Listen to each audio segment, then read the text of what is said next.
Gravimetrías. Fundamento de las gravimetrías.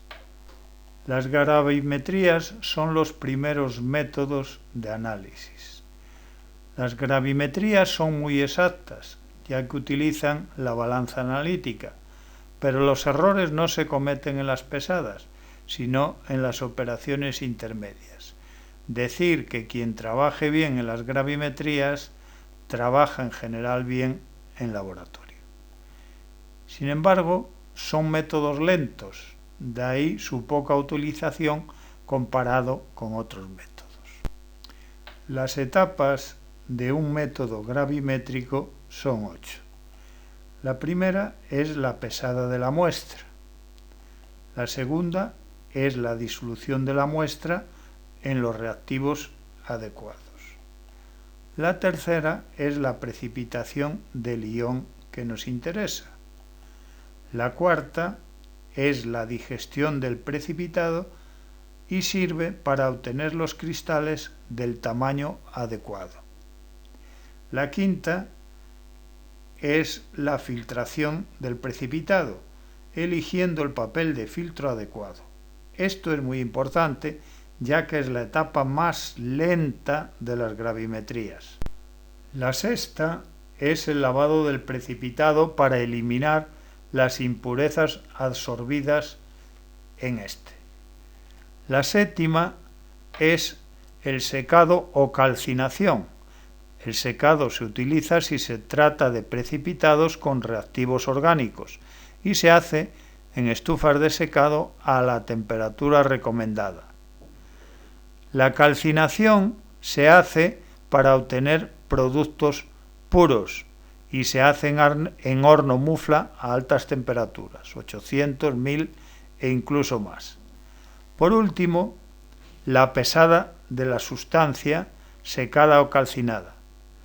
Lo importante es que obtengamos una sustancia con una fórmula definida.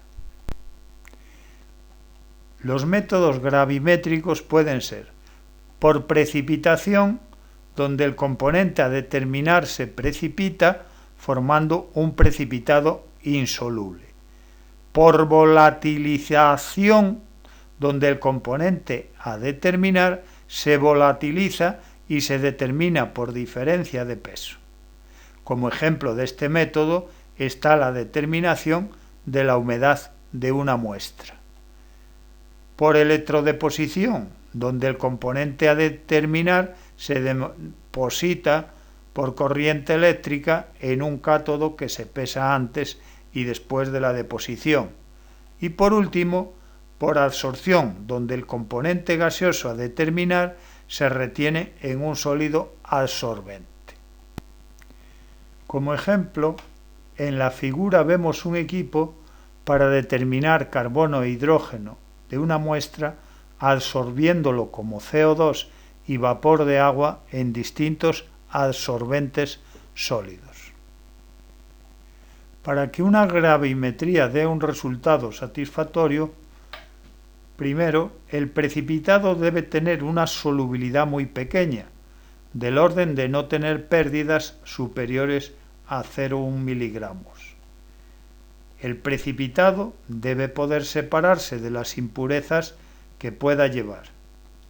Y por último, el precipitado debe tener una fórmula definida. Para hacer una buena precipitación, los reactivos deben ser tan diluidos como lo permita la solubilidad del precipitado. Las precipitaciones deben hacerse en caliente, a temperaturas próximas a las de ebullición.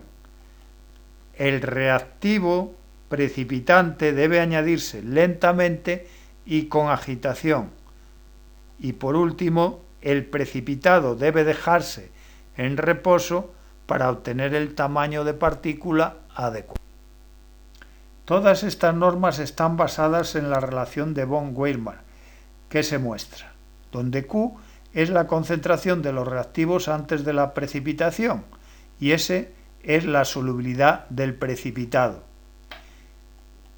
Interesa una sobresaturación relativa baja y por tanto Q debe ser bajo y esto se consigue con disoluciones diluidas, y S debe tener un valor alto, que se consigue con los reactivos en caliente.